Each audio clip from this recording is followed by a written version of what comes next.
This is Charlie Beneke, Chicago's favorite realtor, aka Young Benihana, because I'm making it right in front of your eyes. You may have seen me from Instagram, Facebook, a mailer. I may have cold called you. I may have warm called you.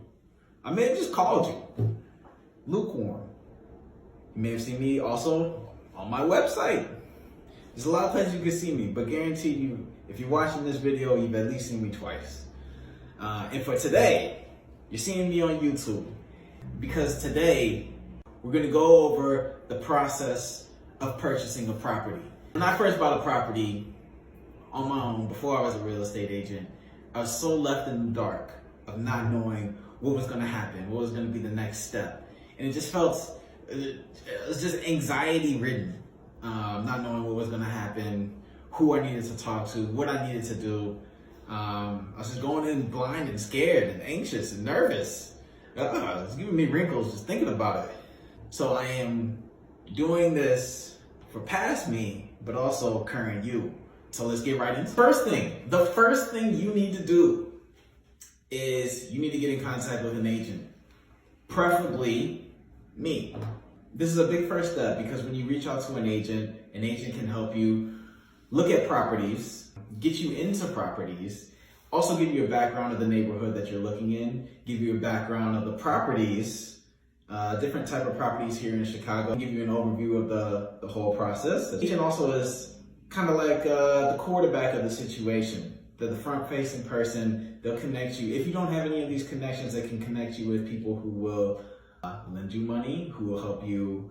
The inspector coming down later down the road. In Chicago, you need an attorney as well. We can connect you with an attorney, as well as all the proper paperwork that everything needs. And most importantly, we can provide you on comps. And the comps will be the different values for all the properties to make sure you're not getting ripped off. Who would want to get ripped off? Number one, you gotta get in contact with an agent. The second step is to get pre-qualified from a lender. So this is if you go in the financing route. If you're going the financing route, you need a lender that will lend you money so that you can close on your property. And the lender can help out by letting you know how much house you can afford. If you're looking for a specific monthly payment to stay within, they can tell you what that purchase price is gonna be. They can break down what that monthly payment is gonna be. So principal on the mortgage, the interest on the mortgage, the taxes on your property, an estimate for the insurance, because everyone has to have home insurance in case, it burns down, get blown up. If it's a condo, they'll have the HOAs in there as well, and any other miscellaneous things that may pop up that you have to pay for, like garbage or water. A lender is very important in understanding how much you're gonna pay per month, how much you're gonna pay at the time of closing as far as down payment is concerned, and how much you're gonna pay in regards to closing costs. It really helps you to get in contact with a lender at the beginning of the process so that you can plan out and not waste your time by looking at places maybe that you're not qualified for, or that you find out these monthly payments are gonna be a lot more than you thought they would. A lender is very integral to your team. They're the one that's giving you the money. So if they have money, that makes them rich. They're the ones with the money. So they're the ones that you want to have a good relationship with. And you want somebody that will be able to break it down to you in layman terms. So a very good lender is very key to the process. And then once you decide that you like the property, move into the next step, which is making an offer.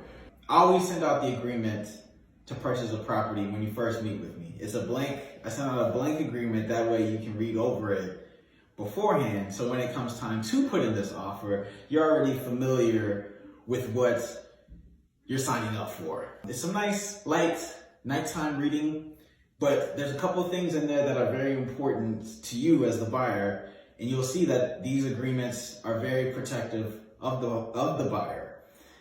It provides you multiple outs to get out of the agreement if the seller accepts. Three things that need to happen. There's an inspection contingency. So if we find anything that pops up during an inspection, you don't like it, you can get out of it. There is a lender contingency. If you're going through a lender, if they don't approve you for the loan, you get out of the agreement. There's also an appraisal contingency. So if it comes out that the property appraises for less than the offer that you put in on the property, you can get out of the contract for free. The other things in the contract really, and everything is negotiable, is obviously how much you're gonna put down for the purchase price, how much you're gonna put in for earnest money, and then the date that you're gonna close. And those are usually the important factors. There's other things in there, but we can't go into great detail. Yes, you like the property, we put in an offer. There will also be disclosures that you would have to sign. So a property disclosure and a property disclosure. The seller, by law, is supposed to point out any material defects that they know of their property. And that's what the property disclosure is.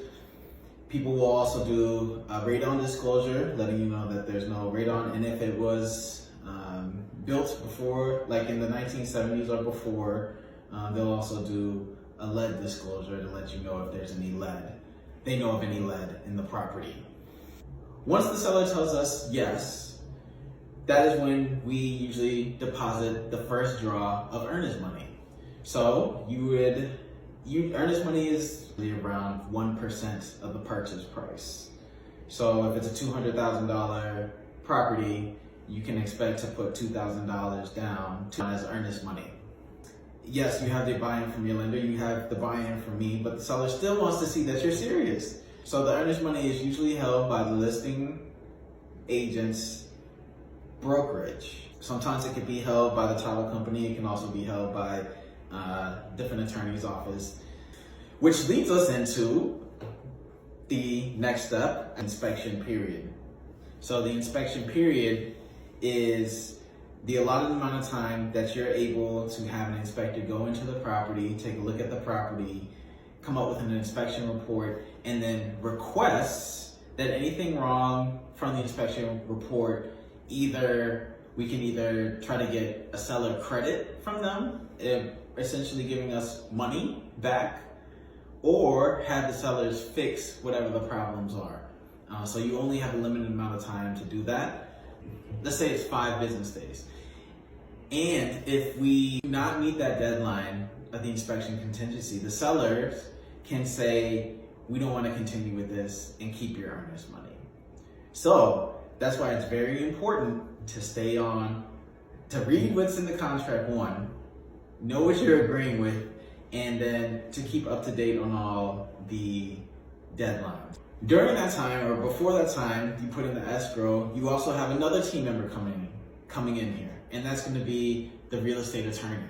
So we have an attorney review period that usually mirrors the inspection period to find out anything and everything about the property.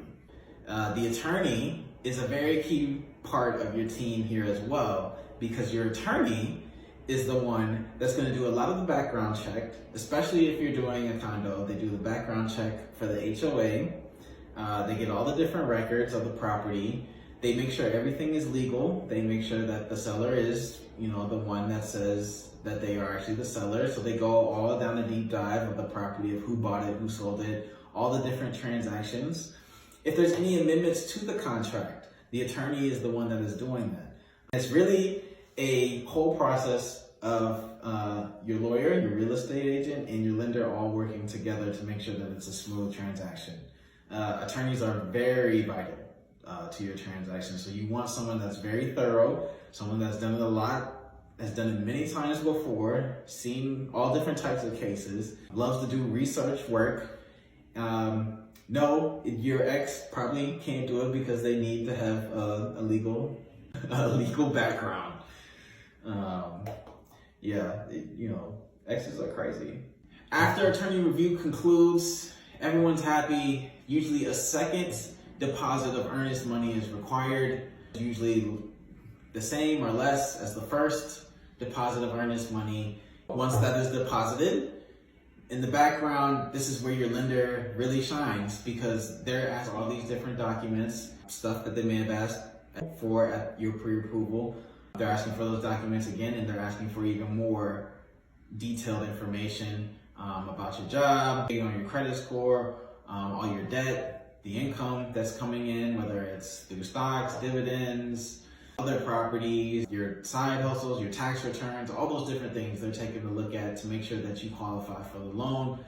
Once they determine that everything is good to go and you're ready to have all that money, they issue a clear to close. And once the clear to close happens, we already set a close date. There's already a close date described in the contract. So the clear to close usually comes a couple days before the closing. And then we meet a title company for the closing. Is where you sign all the different papers that you've already signed before. Nothing should be new to you. I wish it was shorter, and I wish it was more thrilling actually, because you just sign in a bunch of papers and then at the end of it, that's when you get your property. You finally get your property, you get your keys, there's a jubilation, there's a deep exhales. You just spent a lot of money and now you got this firm built structure that you own. And it's kind of quiet because title companies are, usually empty places. Next time, I don't know, I'll have to order some like bottle service with some sparklers and some sparkler women with big champagne bottles with some thumping music like Pitbull and Flow Rider. I feel like they're celebratory. And so that is, from A to Z, the process of getting the property that you love. Once again, it's Charlie, Chicago's favorite realtor, aka Young Benihana, because I'm still making it right before your eyes. Click on the link below to submit your information if you're trying to buy here in Chicago. I help out buyers, renters, sellers, investors. Just fill out your information and get back to you. Please like and subscribe to live in Chicago. More content is coming. See you soon.